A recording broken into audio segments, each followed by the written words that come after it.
Welcome listeners to our special podcast today. Today we have the honor of speaking with Dr. Abhijit Mitra, who is the Animal Husbandry Commissioner of Department of Animal Husbandry and Dairying. Thank you so much for joining us today. So today we are going to have a conversation with him to understand what zoonosis is, to understand how to prevent, detect and manage zoonotic diseases. Firstly, thank you so much for joining us. To start with, I would just like to break down the concept of what zoonosis is, what zoonotic diseases are, and why are they significant. Right. First of all, give me profusely thank to all of you to having me here. You know, when you call it zoonosis, is any kind of infectious disease which may be caused by any pathogens. It can be any microorganism, it can be virus, bacteria, parasite, anything which can cause an infection, and that infectious disease become zoonosis when it has a potential to transmit from animal to an human and human to an animal. Thank you. You just broke that down so simply for all of us. Now I'd like to understand that if you can share some examples of zoonotic diseases that are particularly important for us to know in India. Before that, I answer your question, let me put some figure or numbers which will make you think why zoonoses are important. Like, you know, as of now, if 3 out of 4 diseases in human, they are of animal origin, diseases are emerging, and also 60% of all the human diseases at present are of zoonotic diseases. And the whole world is full of pathogens or microorganisms which have the potential to be pathogen. They are not presently, they are sitting somewhere. Like in the wild, data says there are around 500,000 or more than that pathogens are there, but still we don't know many of them.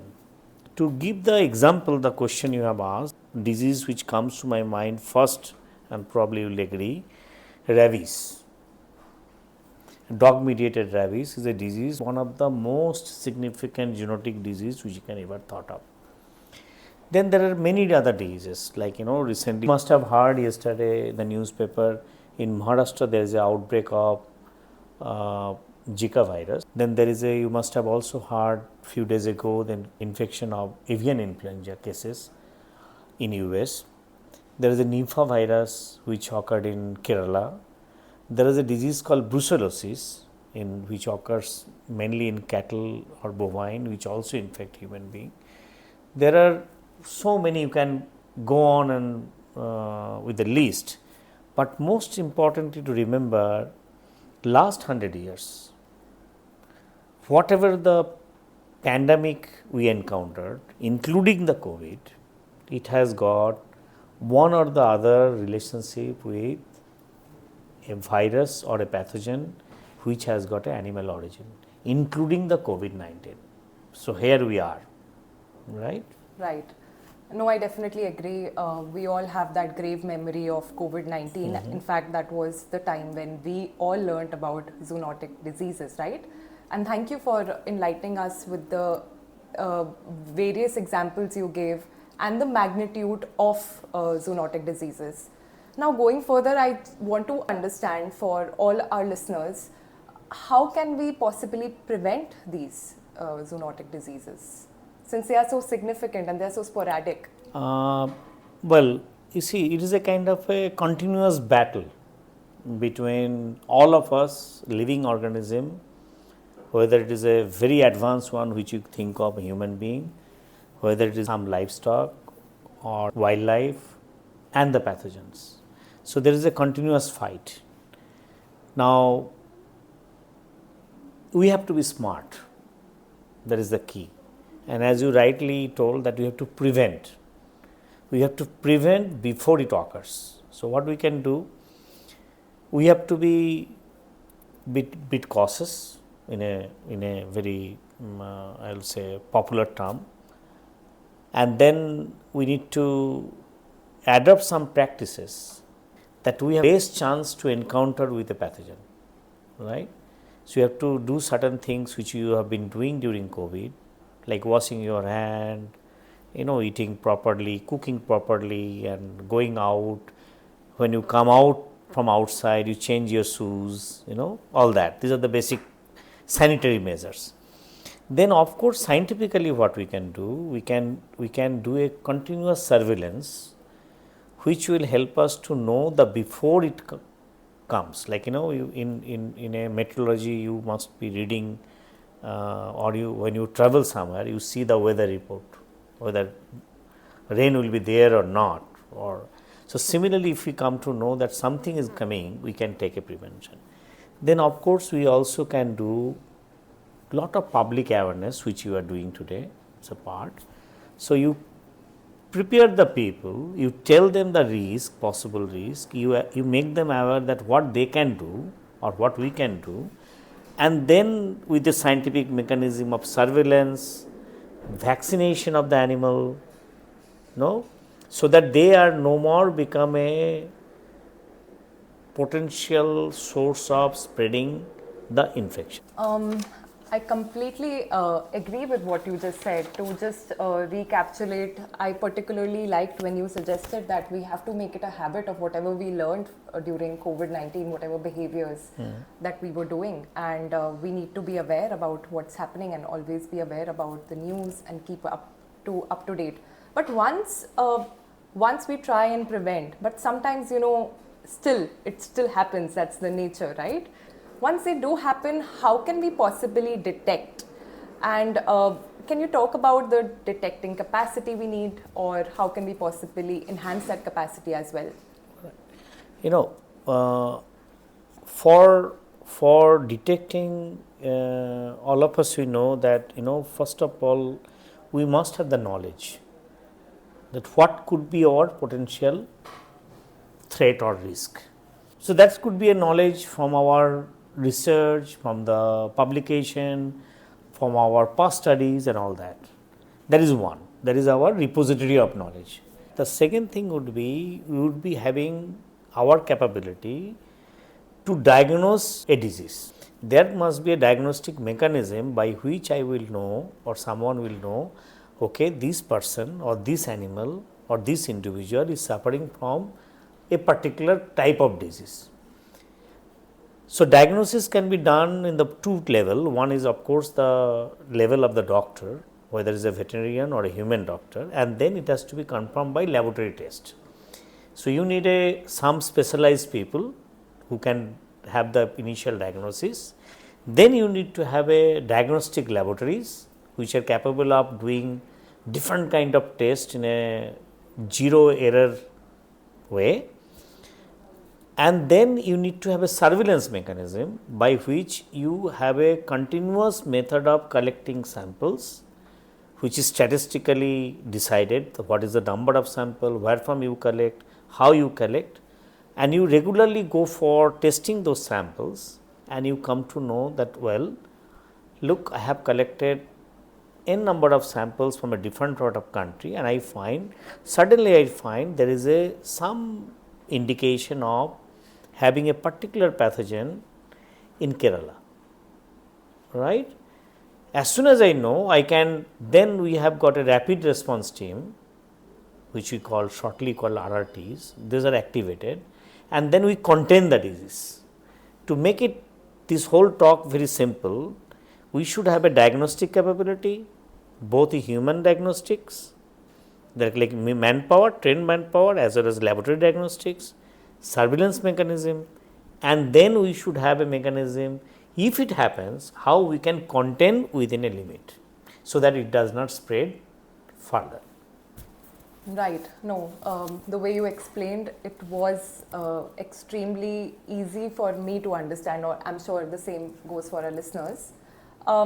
Now I want to ask you, what are some particular challenges that we are facing in India to control zoonotic diseases? If you can further elaborate upon that. Like, Indian livestock sector is very unique. We have a land space of nearly 2.4% of the world, we have a little more than 10% of the water. We have having 16% of the human population, and we are the largest livestock population of the world, which is 543 million. And why I am telling these numbers, it also shows the density of the livestock and density of the human. And if you take poultry and livestock together, the number is nearly 140 billion, like same, right? So, for every individual or human being, there is either a one animal, I am telling about livestock, I am taking away the wildlife, or there is a poultry bird which will be available, right. So, this is a kind of a density. Second thing is that our livestock farming is done by only the marginal people, landless people, and it is not a business, it is just a way of life, and everybody keeps 1 or 2 to 3 to 5 animals, not a large farm. So, biosecurity is a concern, right. And second concern is that since we have a very closely we keep the animals, so our interaction with the animals are very, very close, intimate relationship, right. So, that also increase the proximity of the two threads, So, this is one challenge. Second challenge is our country as such, it is a kind of our temperate, we are a tropical country, high humidity. So, we have a very good environmental context where disease can be much more prevalent. Then we have also got because of humid and hot and humid weather, we have also vector population, mosquitoes, ticks and all that. So, we have perfect blend of everything which is required to create a problem. So, these are the challenges, right. But at the same time, I must tell you here that what our department is doing, because that is very important to tell, that we realize that vaccinating the animal or livestock will not only reduce the disease burden of the particular disease for which we are vaccinating, but it also reduce two things. One, because of one infection, there is also chance of secondary infection. So, it goes down. Secondly, which we will be not talking today, there will be less use of antibiotic. Okay? So, that will be also a secondary benefit. So, doing proper vaccination in timely manner of the important diseases, practicing good animal husbandry methods, keeping the awareness of the people as I already discussed, these are the way we can take control of this. But the challenges are, as I already mentioned you, challenges are, we are much more challenge condition than the many developed countries or temperate countries, simply because of the fact we have a more population as well as population density. Thank you for educating us on how we are uniquely susceptible to zoonotic diseases. Could you tell us more about One Health and what it means for animal husbandry in concept and practice, and if you can elaborate a little more on that. Right. One Health is not a term which has coined yesterday. It is almost 200 years ago in human physician coined this term. But this has become more important in the context of post-COVID. It is an alarm to us, and then we understood that until unless we work together and we work in a very collaborative way, and we work in a very, like an orchestra, we will be nowhere. Now, our music would be so noisy and it has no meaning out of it. When you say orchestra, everybody has to play their own part, but the listener will listen the music in a perfect tune. So, if human health department, they work their own part, as an animal husbandry department, I do my part, And if wildlife people, they do their own part, and environmental people, they do their own part in silo, each one up will be singing, but that will make not a chorus. And if we don't sing that our own part of song in a right way, it will be a noise. So, One Health is exactly like singing our own tone, own singing in a own way, but in a chorus way, so that it become a perfect music, and it ultimately a kind of a magic to your ears, but it will be magic to the diseases. So, this is about One Health. So, the concept of One Health is collaboration, cooperation, convergence, right. If we do all this, then human health, animal health, wildlife health and environmental health, these four components can work together for a better containment, prevention of any future pandemic. Wow, the analogy of the orchestra and One Health was definitely music to our ears. Thank you so much. That was beautiful to hear. You already did speak about collaboration, but specifically if we speak about international collaboration, is there anything that you'd like to share that can be of relevance to our listeners? Sure. If that too helps. Sure, you see, people also, as I said, the department within a country, same way the whole world also understood that if I make myself very secure, I am not secure until unless my neighbors are secure. So, it is the interest of me, I have secured you and you have secured your neighbor. So, it is a world call that each one of us will do in a collaborative mode, in a partnership mode, in such a way that we will remain secure. So, organization like WHO, World Health Organization, FAO, Food and Agriculture Organization, then OHA, World Organization of Animal Health, and another UN organization, UNEP. The four of them come together and they make a one statement. And all this international organization is trying only one thing, promoting One Health in a convergence mode, which should be applicable and implementable by all throughout the world in a same way. In continuation to that, I would also like to tell you, and through you to the listener, that G20 which we recently had, before that G20 was in Indonesia, and during that presidency, just during COVID, it has realized that we need to have some kind of a fund which will promote the One Health activity in such a way that it will enable each country to prevent and prepare for any future pandemic. So, it is called prepare, prevent and response to pandemic, okay? PPR we call it. So, that pandemic fund we applied, there was a competitive grant, our department applied for it, we submitted one proposal, and happy to share with you that we got a $25 million US pandemic fund grant for this work, and it will also come with a co-financing with different other organization. So, that is one international effort we are doing, and also we are committed to WHO, OHA, FAO for our international commitment.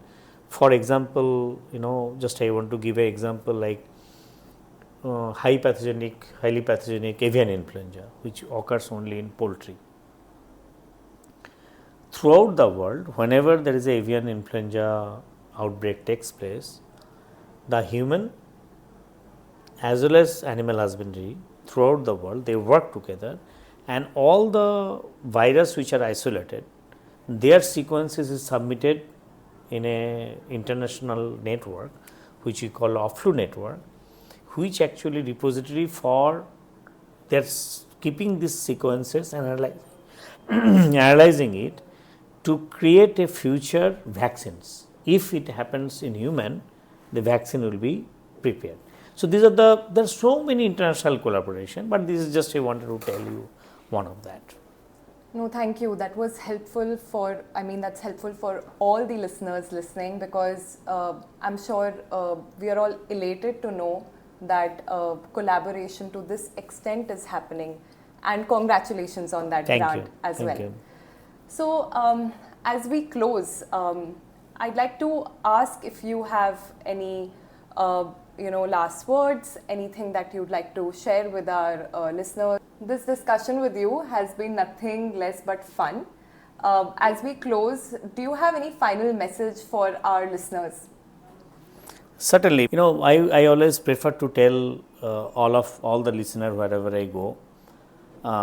We just talked about One Health, that in a journey, when you make a journey, when you walk alone, you may walk with a little higher speed, or you may even run.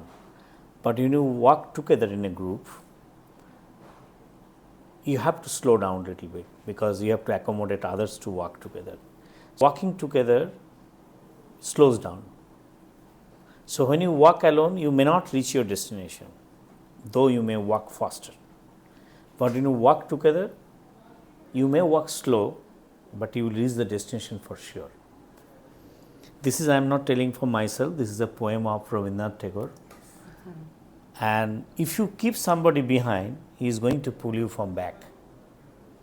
So the World Zoonosis Day message is: cooperate, collaborate, converge, and work smartly.